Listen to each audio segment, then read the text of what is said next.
Passions were running high in the expensive and luxurious Fearon's mansion.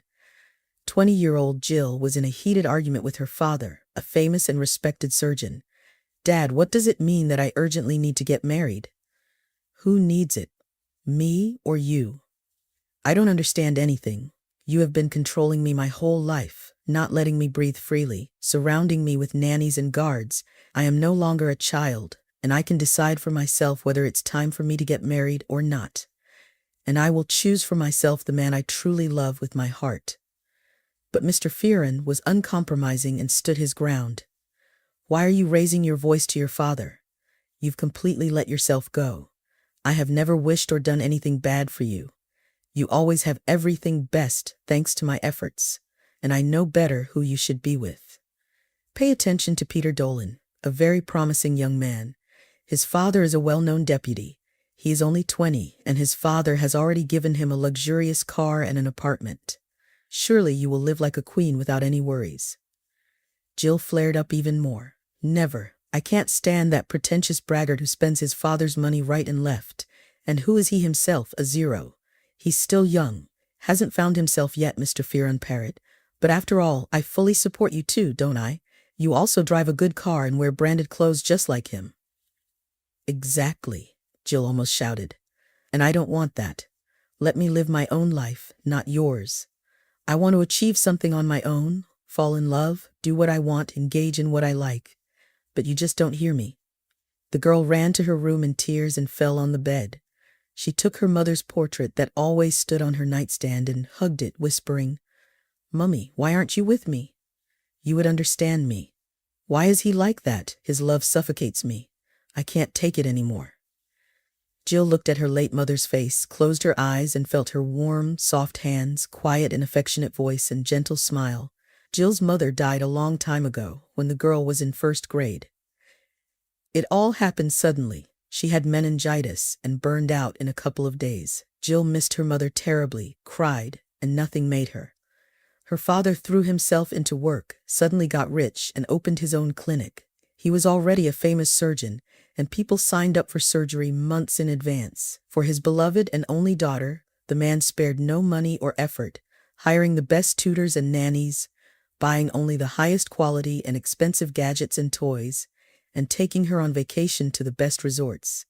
But at the same time, he controlled every step of the child. This always annoyed Jill, as she couldn't run around with the neighborhood children or ride a bicycle with them.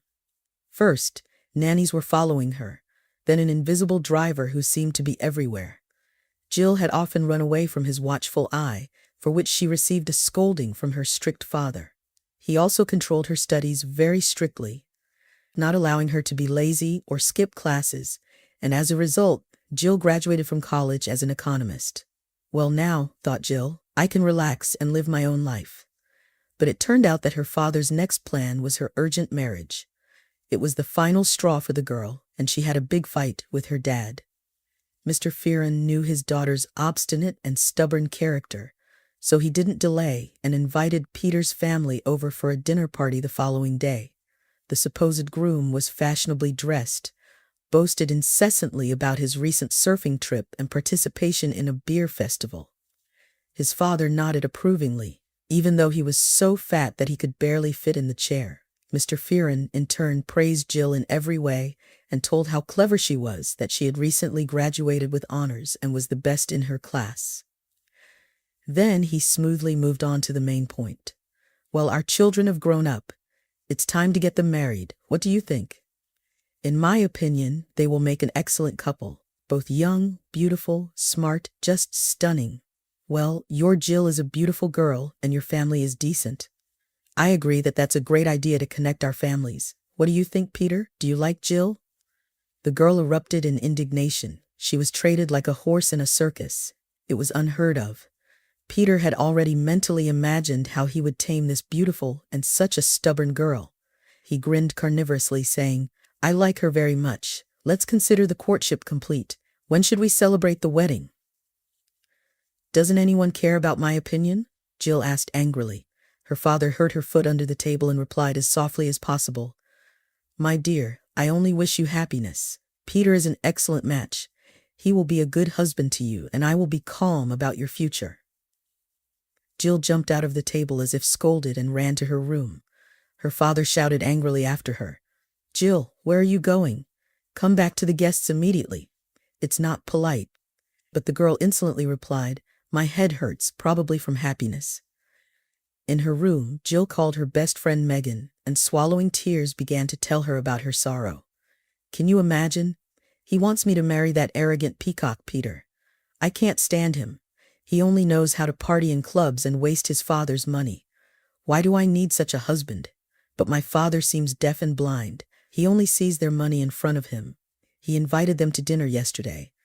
I hardly survived it. I don't want to marry him. It's insane. So what should I do, Megan? I'd run away from home. God help me."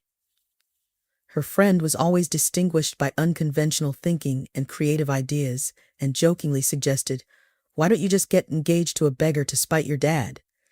Maybe he'll leave you alone then. It'll be a riot." Jill was shocked. "With what beggar? Where do I find one?" Megan shrugged. "Are there not enough of them on the street? Bargain with anyone to play along. Give him a little money and we'll put on a show. We'll invite our friends, shoot it, and take some photos." Okay. I'm kidding. Don't be mad. I just had a silly idea. You know me." But Jill suddenly cheered up. "You know what? It's not a silly idea at all. I'll tell my father that the wedding with his Peter is canceled because I'm already engaged. Maybe that will help. I don't know how to reach him anymore. I'll go look for my groom right now." Now Jill was not crying but laughing, vividly imagining this scene. Rushing, she dressed up and ran out through the backyard onto the street to avoid her vigilant father's notice. She searched around the city for a suitable candidate, never considering the unfortunate vagrants who begged for alms at the metro or rummaged through garbage bins. However, the more Jill scrutinized those drunken and wrinkled faces and felt the unpleasant odor emanating from the homeless, the faster her enthusiasm disappeared. She couldn't even imagine such a person next to her, even as a joke. Suddenly, near the square, the girl spotted a young and cheerful guy in a cap and worn-out jeans with holes. He played simple tunes on his guitar while his curly dog danced on its hind legs for the amusement of the public. Next to him was a table with a glass where passers-by who were touched by the concert threw some money. The guy was successful and some even applauded him. Despite his vagrant lifestyle, he didn't look like a down-and-out alcoholic. His clothes, though old and torn in places, were clean. "Here he is, my ideal option," Jill thought. She approached the vagrant, smiled enchantingly, and put a large bill in the glass. The guy winked back at her when he saw the generous gift and unexpectedly sang a song about a beautiful dream girl. Passers-by immediately stared at Jill, who involuntarily blushed, while the guy put down his guitar and introduced himself. "Thank you, lovely strange princess. You are so beautiful. I've only seen such girls in magazines. I'm David, and this is my faithful friend Rex. Hey, buddy, give her a paw, say hello." The dog stretched out its paw to Jill, who laughed and patted him in response. "How funny. I'm Jill. David, I didn't just come up to you for nothing. I have some very unusual business for you. Can you play the role of my fiancé for one evening? I'll pay you well." The guy was amazed and stared at the stranger. "Wow, I've never been offered such things before, and by such a beauty. All right then, tell me what to do. It's even interesting now." The girl blushed again. "You see, my father has been overly protective and controlling of me since childhood, and now he's found me a fiancé, a rich and conceited snob, and I can't stand him. He's just so annoying. How can I marry someone I don't love? So I want to make my father refuse that stupid idea. I'll rent a restaurant, invite friends and photographers, and you'll come there. You'll say that you're my fiancé, you'll propose to me in front of everyone, and we'll pretend to be engaged. I'll buy the ring myself, and don't worry about your appearance. Wear some shabby clothes. Then the wedding with the snob will definitely fall through, and my father will leave me alone. So what do you say?" David smiled cheerfully. "Sure, it's easy, I agree.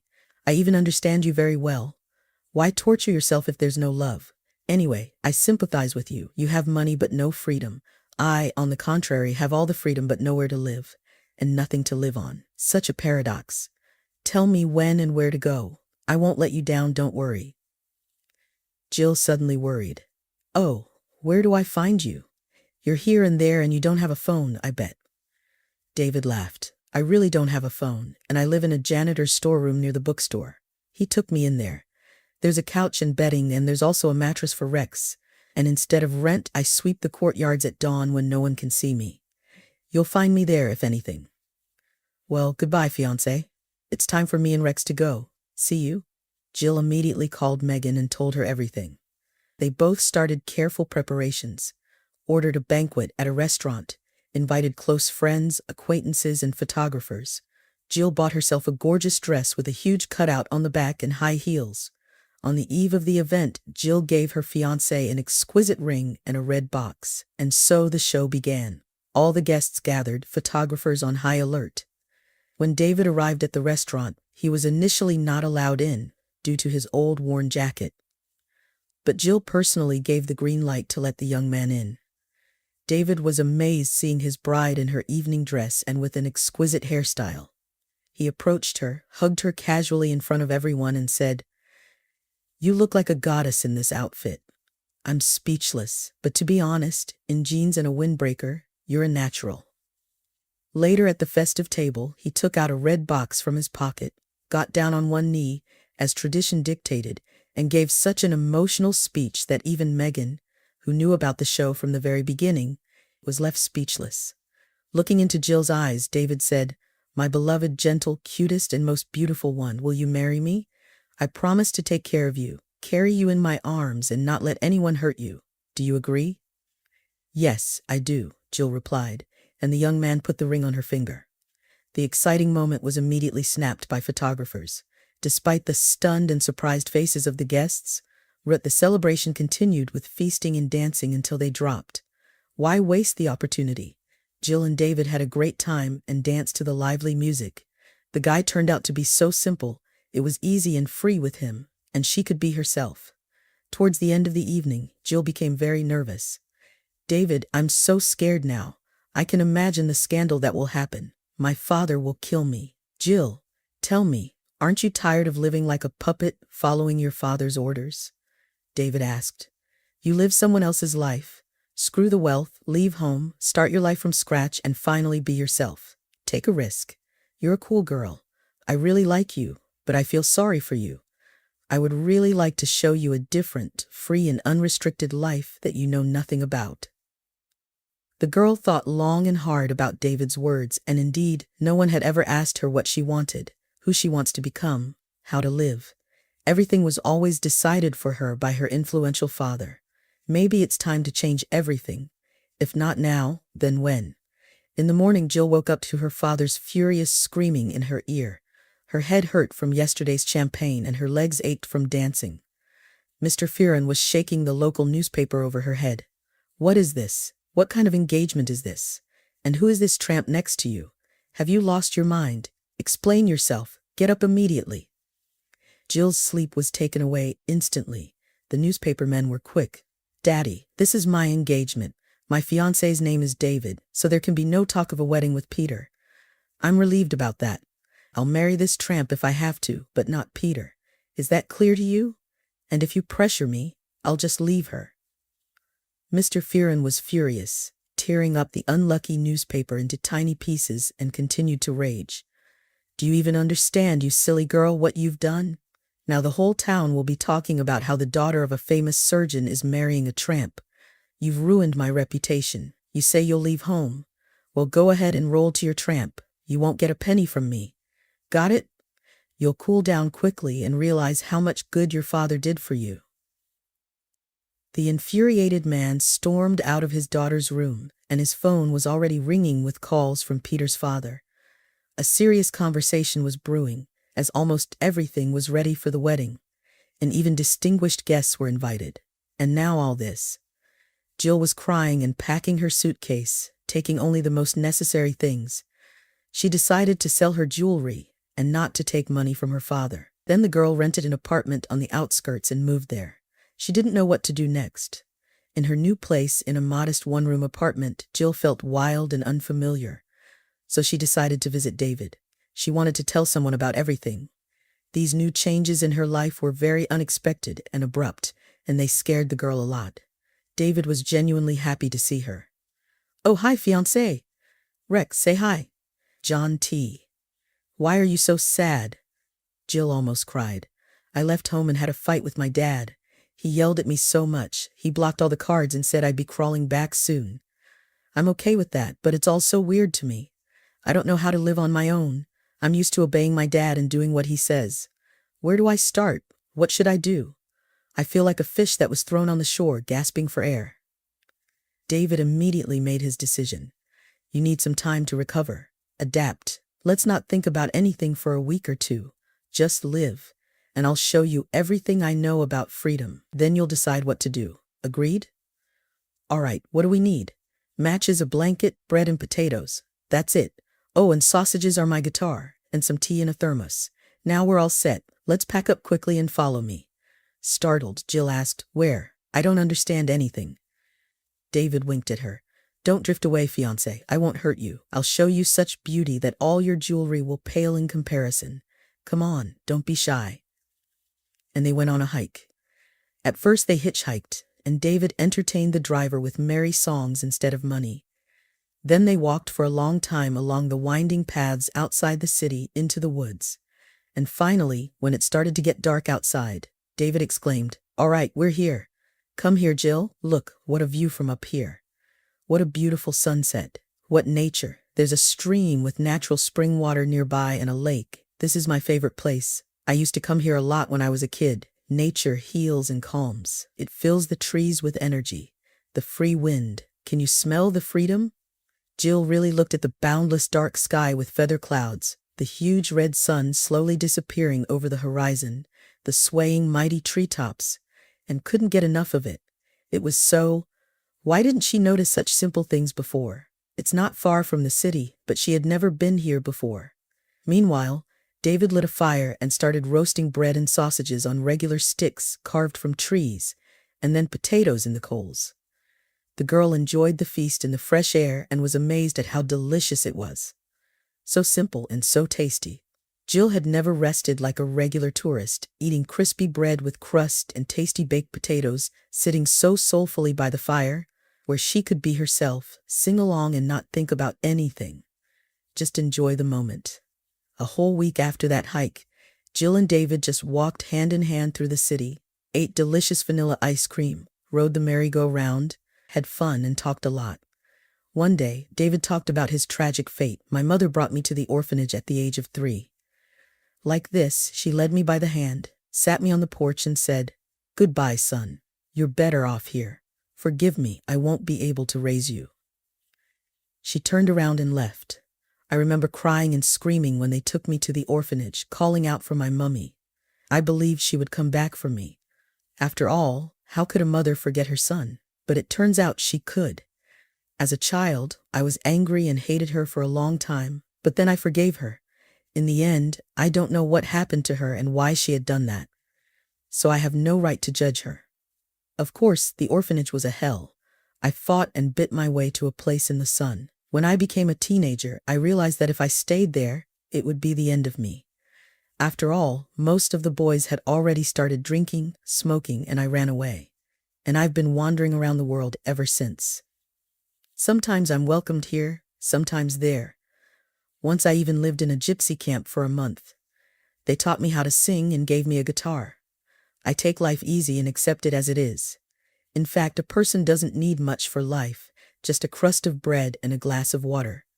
There's a good saying, what difference does it make how old your shoes are if you're walking in them through Paris? After his confession, Jill talked about herself. And I'm just the opposite. My mother died very early when I was 7, and then my father raised me alone. He loves me very much, even too much. He always made all the decisions for me. I lived as if in a golden cage. Since childhood, I loved to cut hair. I even learned a few hairstyles myself. I even dyed and styled my friends' hair for different events. I really liked it, and it was my cup of tea. But as soon as I mentioned it to my father, I immediately heard, "Don't make things up. What kind of hairdresser? Don't disgrace our family name. Go to the most prestigious college and be an economist, for example. That's a worthy profession." When I became an economist, I was the top of my class, and everyone put me as an example. Only, no one knew that I hated my lessons. Thinking for a moment, David suddenly said, "You know, you're the first person in my life who makes me want to try to change, to start living differently. Let's leave here to another city where no one knows us, and we'll start a new life from scratch." Jill said fearfully, "I don't know. Where will we live? I can't sleep here and there. Of course I have some money. I've sold my jewelry, but I'm afraid it won't last long." David hurriedly reassured her. "Jill, I'm not such a foolish person as to suggest that such a wonderful girl lead a vagabond life. I wanted to tell you something else. I really like you. No, not like that. I love you, and I want to be different with you. To leave, find a job, live together, have children. Understand? You've changed me in just a couple of weeks. I don't want to wander anymore, and I don't want to lose you." The girl blushed and turned red from such words. She replied, "I fell in love with you too. Do you believe it? From the first minute I saw you with Rex in that square, you're not like everyone else. You don't care that I'm rich, who my father is, what people will think. You see me as a person, my essence, my soul, and that's priceless. And I like that about you. So what are we waiting for? Let's leave tomorrow, before my dad starts looking for me. I can't hide from him in this city. I don't know why, but I believe you, even though I know very little about you. And I'm ready to take a risk and go on my own independent journey, together with you. Let's rent an apartment. I'll go to hairdressing courses. You'll find a job, and we'll live the way we want. No one will tell us what to do." David decisively pulled Jill towards him and kissed her passionately on the lips. The girl felt like the ground had disappeared from under her feet, and millions of butterflies fluttered in her stomach. She had never experienced such emotions with anyone before. 6 months had passed since then. As for Mr. Fearon, he had lost his peace and sleep. After a deafening scandal over the cancellation of the wedding, people started gossiping behind his back that his daughter was a silly, and instead of marrying a rich man, she ran away with some street vagabond. What a shame. The father hated that bum, even though he had never seen him once. How dare he take away his most precious treasure, his daughter? And what did Jill lack? Why did she do that? She had everything the best, unlike everyone else. But no matter how much Mr. Fearon was angry with his daughter for her antics, he missed her desperately. After all, for all these years after his wife's death, he could not love anyone else, did not let anyone into his heart, and therefore gave all the avalanche of feelings to his beloved daughter. Yes, he may have been overly worried about her, protected her, worried and monitored, but it was all out of great love and the best motives. And now, without Jill, the house was completely deserted. The man wandered around the rooms in the evenings, drank bitter coffee, and often cried secretly while sitting on his daughter's bed and holding her silk pajamas with funny bears, thrown rushing. Mr. Fearon didn't really intend to drive his daughter out of his house. He just wanted to teach her a lesson. He thought she would come to her senses, wander in poverty, and then return home, start appreciating her father and thanking him. And it turned out like this. There had been no news from Jill, no call, no letter. The father's heart was bleeding. He worried about how his daughter was living. In the end, Mr. Fearon could not stand it and hired a private detective to find Jill. He wanted to go and give this bum a thrashing for taking away his daughter, and whether by fair means or foul, bring Jill back home. A week later, he got Jill's new address. Now she lived in another city and bore the surname Hughes. The man was shocked. So his daughter did marry that bum after all. Oh God, he needed to save his girl urgently. Maybe she needed something. Didn't eat enough. Mr. Fearon was even more angry with the vagabond and drove with a huge desire to destroy him. Until this David appeared in Jill's life, everything was wonderful. The man easily drove to the right address. It was an ordinary multi-story building, a nice quiet area, not a slum. He took the elevator and decisively pressed the doorbell. He was opened by that same bum, David. Only he didn't look like a bum anymore. He was fashionably trimmed and dressed normally. But outraged, Mr. Fearon could not be stopped. From the threshold, he pounced on the guy almost with his fists. "Oh, you scoundrel! All the troubles are because of you! Where is my daughter? Where did you take her? Why did you appear in our lives? Jill, my girl, I came for you. Get ready immediately.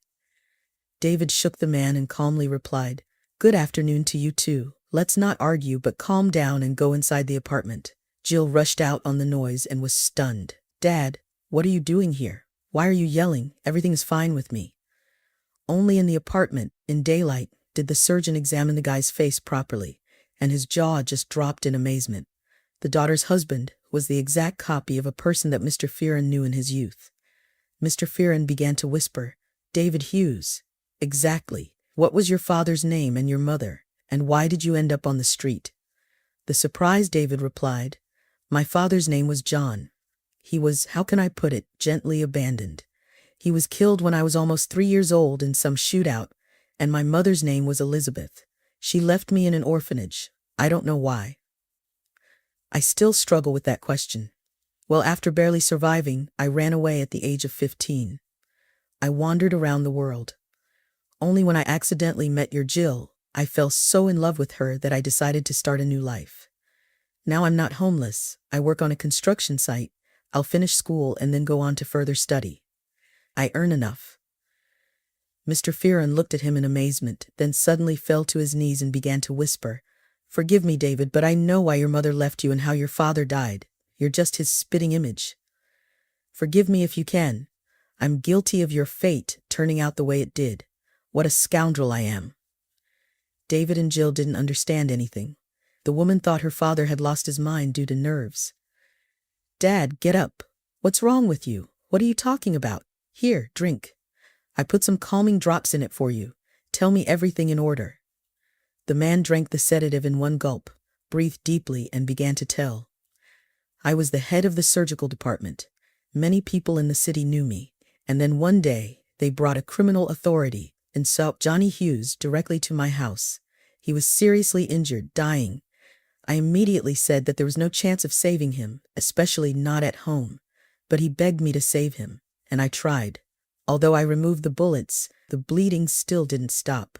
Johnny didn't have long to live, and I honestly told him that.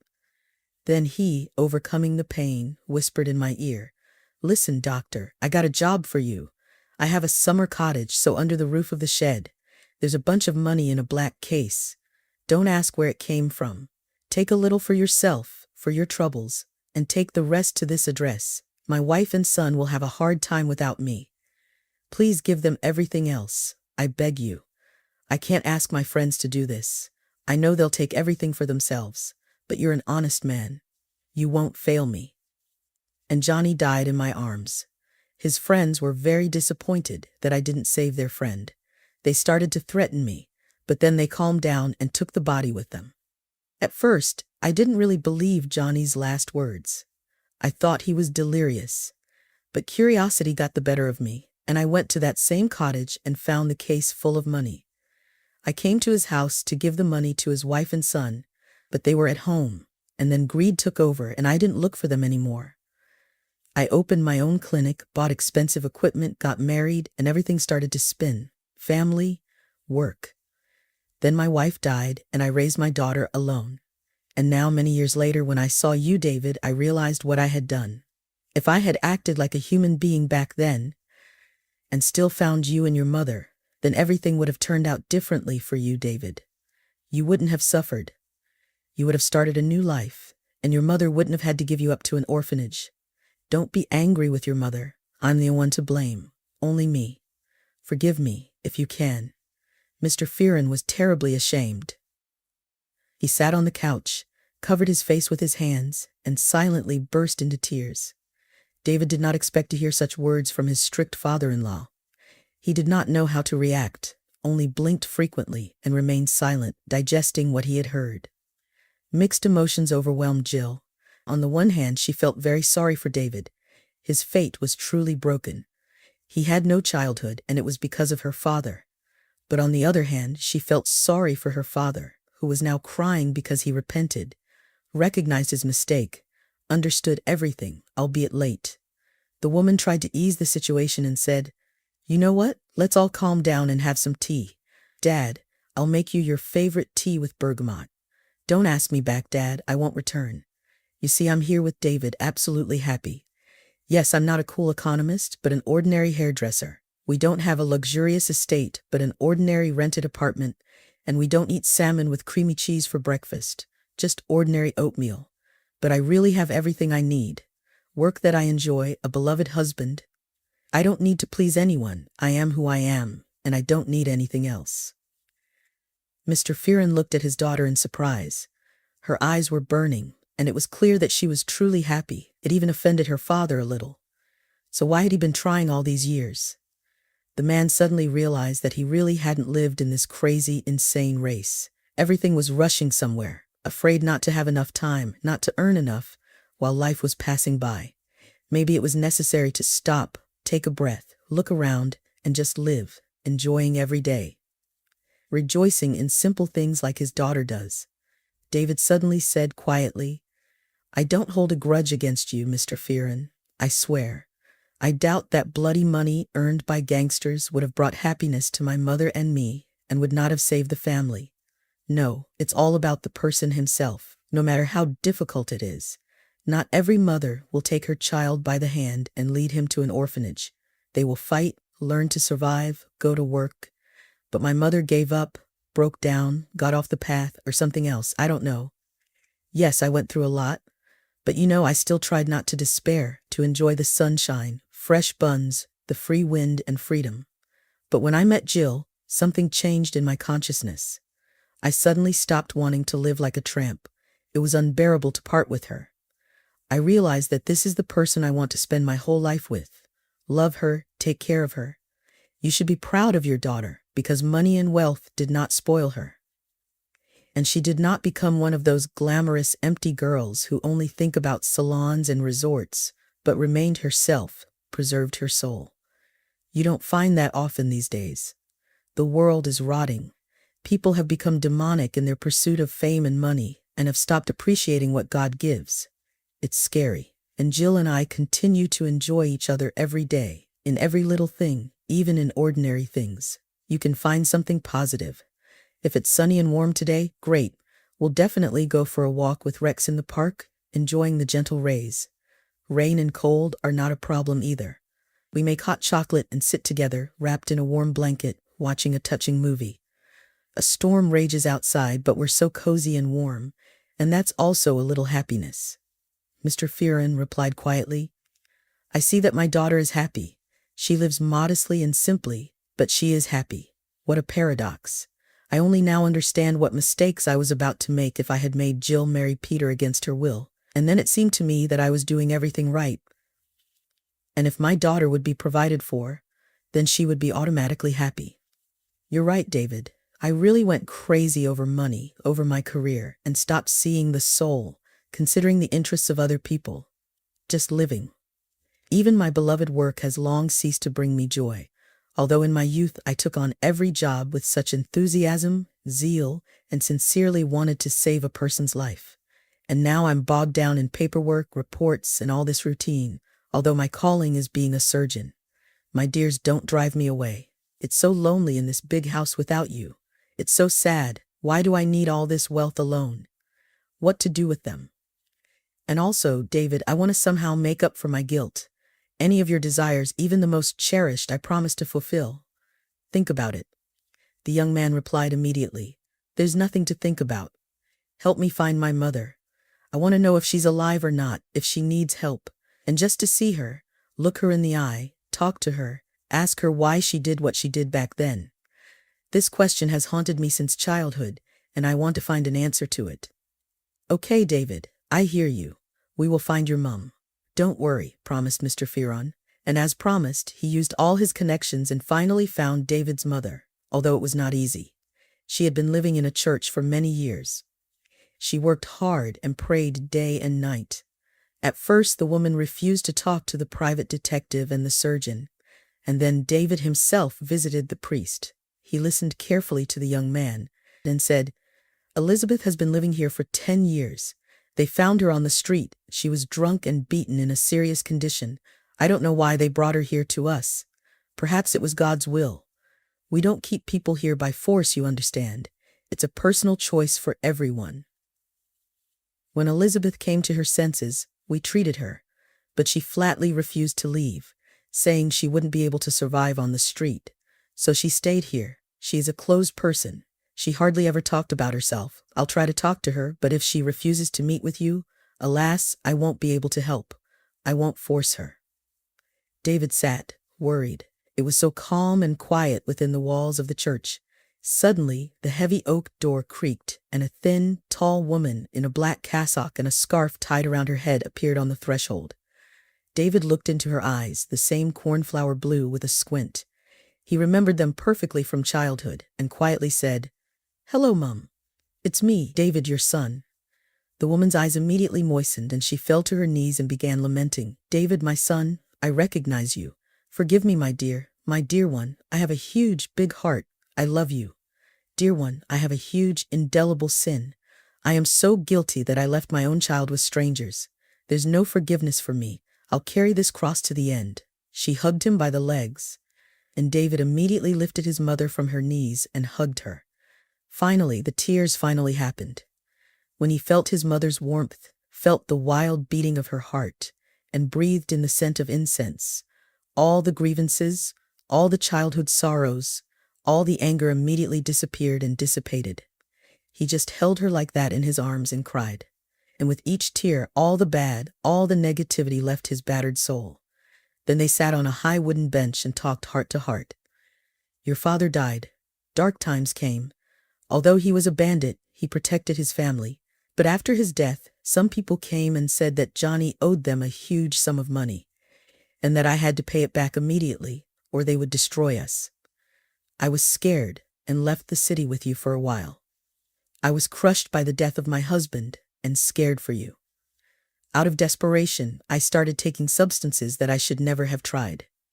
Day by day, I sank to the bottom, and in moments of enlightenment, I realized that I could hurt you. That's when I decided that you would be better off in a new family than with an addicted mother. Forgive me, son. I remember that day as if it were today, how you, poor thing, cried, screamed until you were hoarse and reached out to me. At that time, I thought I was saving you, and that you would be better off here in the orphanage than wandering with me. But when I was all alone, I thought I would go crazy. Your cry and tearful eyes were ringing in my ears all these years. I desperately missed you, cursed myself, went down the wrong path and hit rock bottom. I no longer remembered my name, didn't care what I looked like or what I wore, and I no longer looked like a woman. I was just frantically looking for a dose so I could forget. One day I woke up in the church. They helped me here, cured me, and I refused to leave. I stayed here. I was afraid of that cruel world, knew that I was weak and could fall again. Since then, I have been living here, working and praying day and night for you, my son. I have never forgotten you for a moment. My conscience has always burned with a hot iron, branding me as a scoundrel inside. I hate myself for that act, David. Forgive me if you can." The young man wiped away his tears with the back of his hand and said, "Mom, I forgave you a long time ago. I swear, when I was a child and other children beat me, when I was hungry and ran away, I was angry and I didn't understand why you had done that. And I desperately envied the children who had a home, a family, and loving parents. At 14, I finally ran away from the orphanage and never went back. I traveled to many cities and met all kinds of people, and I even learned to play guitar and sing songs from gypsies. I became good at it, so I traveled with my faithful dog Rex, earning a piece of bread with my songs. And then I met a wonderful girl, Jill, and she entirely changed me. We moved to another city, rented an apartment. I work as a foreman at a construction site, and Jill is a hairdresser. We got married. We hope to have children soon. I'm glad I found you, Mom. I haven't been angry with you in a long time. I understand everything. If you like, you can live with us. Jill and I would be happy. I want to take care of you, love you, and make up for everything that was missed." Hearing this offer, Elizabeth shook her head and said, "No, son, I won't leave here. This is my place, my 8. Here my soul found salvation. I'm very happy that you've grown up to be such a wonderful person, that you haven't become bitter and gone down the wrong path like me, that you got married. I wish you and your wife only happiness. And I'll pray hard that the Lord will send you children. But I don't want to go back. I've committed too many sins in my life. I can't repent of them until I die. Goodbye, son, go with God. Let me hug you one more time before we part. Know that I love you too, and I've never forgotten about you. Elizabeth crossed her son on parting and gave him her cross necklace, saying, May it protect and guard you from all sorrows and troubles. Forgive me, my dear, for everything. The young man left the church, feeling an incredible relief in his soul, as if a huge stone had been lifted. Breathing even seemed to have become easier. He needed his mother's words that she loved him and had never forgotten about him. Everyone has the right to choose their own path. She can't be judged for that. The main thing is that he now knows where she is, that she is okay and under reliable supervision. Life went on, and David and Jill lived soul to soul. Mr. Fearon often visited them, and he entirely changed. He bought them a spacious apartment and sold his clinic. He donated most of the money to charity. He became a surgeon at the city hospital, and in his spare time he spent time with his daughter and son-in-law, secretly dreaming of grandchildren. Soon after starting his new job, Mr. Fearon met a good woman, a nurse named Helen. She was of ordinary appearance, plump, short, with a cute and open face. But the man fell in love with her soul because Helen was such a kind and good person that it was impossible not to love her. They started dating and then moved in together. He introduced Helen to his daughter and son-in-law, and they quickly found a common language and often spent time together. They lived simply, like everyone else, but it was such happiness to wake up and inhale the aroma of something indescribably delicious and realize that you were not alone. Beloved Helen was busy in the kitchen making breakfast, or to fall asleep, cuddled up to the most precious person in the world. These moments are much more important and valuable than any money, fame, or honor, because they fill the soul and life with real meaning.